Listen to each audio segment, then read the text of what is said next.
सास का अखाड़ा बहू ने पछाड़ा। माँ जी, ये कैसे बना रही है शिमला मिर्च? नहीं नहीं नहीं, ऐसी कोई नहीं खाएगा। आप हटिए, मैं बनाती हूँ। कोई नहीं खाएगा?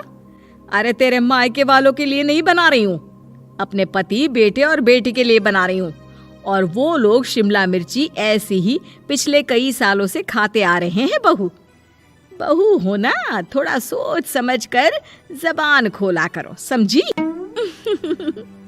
माँ जी, फिर तो मैं यही कहूँगी कि आपको खाना बनाना आता ही नहीं।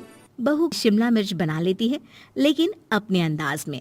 फिर खाने के टेबल पर, ये सब्जी क्या बहू ने बनाई है? आज बहुत अलग लग रही है। भाभी, रंग तो बड़ा अच्छा दिख रहा है सब्जी का। अरे नहीं नहीं, मुझे तो माँ के हाथ वाली खानी थी। क्या है रीना, सब्जी माँ को ही बनाने दिया करो ना। सास, जिसे अब थोड़ा सा अपना पल्ला भारी दिख रहा होता है। अरे अब बेटा मेरा जमाना आ गया।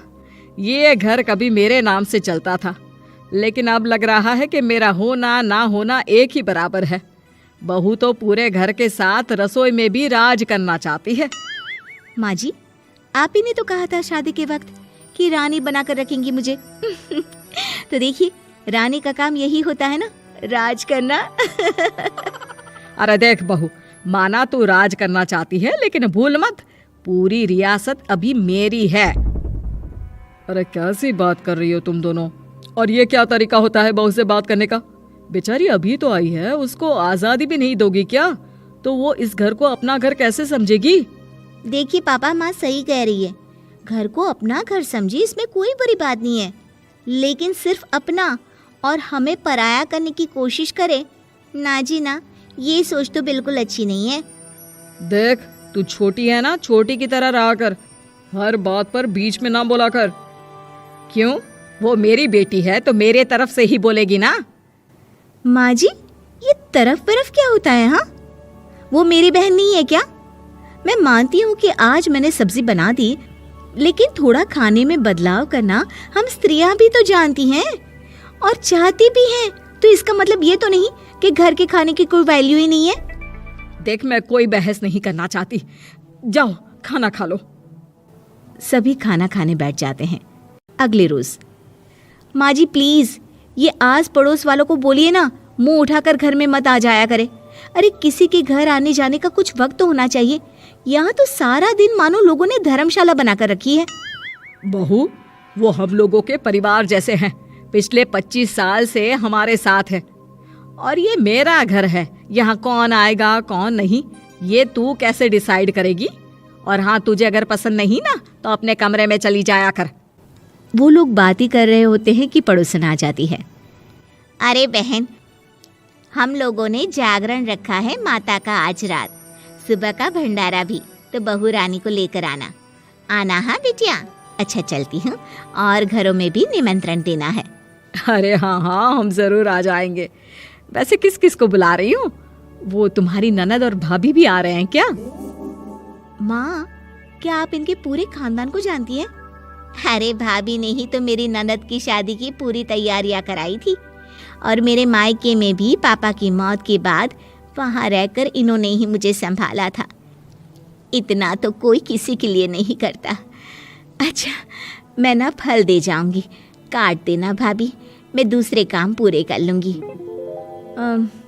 मेरी तो तबीयत खराब है माँ जी, आप ही काट देना सारे फल। मैं रात का खाना भिजवा दूंगी, परेशान ना होना। हाँ? अरे नहीं नहीं, हम लोग बना लेंगे, 4 लोगों का खाना तो बनाना है। अरे नहीं नहीं, आप फल पर लग जाओगी, और बहू की तबीयत भी ठीक नहीं, खाना मैं ही भिजवा दूंगी। पड़ोसन चली जाती है और सास बहू की तरफ देखती है। देखा, जिसे तू धर्मशाला बोल रही थी वो कितने अपने हैं। हाँ माँ जी, आप उनका काम कर रही हैं, उनके जागरण का प्रसाद तैयार कर रही हैं, तो वो क्या इतना भी नहीं करेंगे आपके लिए? ओहो, तुझसे बहस क्या करना बहू। तभी बहू की माँ आ जाती है। अरे बहन जी, बेटी से मिलने का मन किया तो बिना बताए ही आ गई, बुरा न मानना। ये मत समझना कि ये मेरा घर नहीं, कोई धर्मशाला है। अच्छा अच्छा, तो ये घर पर आए मेहमानों को घर नहीं धर्मशाला वाला समझाने वाली आप ही हैं। वैसे आपको खुशी होगी कि आपकी बेटी के संस्कार भी ऐसे ही हैं। अरे माँ, किन बातों को सुन रही हो? आओ अंदर आ जाओ माँ। माँ बेटी के साथ अंदर आती है तो उसे अचार की महक आती है। हाय रे, कितनी अच्छी महक है। क्या बनाया है बहन जी? अचार बनाया है। आपकी बेटी बोल रही थी कि आप लोग कुछ अलग तरीके से बनाते हैं। मैं तो बस ऐसे ही। हम लोगों के घर पर तो अचार टिकता ही नहीं है। अरे आता ही किसे है अचार बनाना? लेकिन जैसे ही बेटी माँ को कमरे में ले जाती है, क्या है माँ, क्यों आ गई यहाँ पर? बताकर तो आना चाहिए। अरे कैसी बात कर रही है बेटी? माँ को बेटी से मिलने का मन किया तो क्या माँ नहीं आ सकती? आ सकती है माँ, क्यों नहीं, लेकिन तू ना पूरा खेल बिगाड़ रही है। खेल? कैसा खेल बेटी? मुझे भी तो बता देती तो मैं भी खेल लेती। माँ, जब से शादी करके इस घर में आई हूँ ना, सासू माँ ने मेरा घर का रट लगा कर रखा है। अब मैं ये बताना चाहती हूँ कि यहाँ मैं आ गई हूँ। कोई भी चीज़ जो पहले होती थी वो ठीक नहीं थी, तो मैं उसे परफेक्ट करूँगी। अच्छा, यानी बात सिंहासन की है कि पहली रानी को उतारना है। हाँ माँ, तुम्हें जो समझना है समझो, लेकिन बात तो यही है। पर बेटा वो... बेटी कुछ नहीं समझती और दरवाज़ा खोलकर बाहर चली जाती है। माँ, जो कि एक अच्छी औरत होती है, बेटी को समझाने की कोशिश तो करती है। बाहर सास के सामने माँ कहती है, अरे बहन जी, आप चलिए ना मेरे साथ मेरे घर, बहू का मायका भी देख लीजिए। अरे नहीं नहीं बहन जी, आप ही रुकिए हम लोगों के पास। शाम को जागरण है, वहाँ ले चलेंगे। उसी का प्रसाद तैयार कर रही हूँ।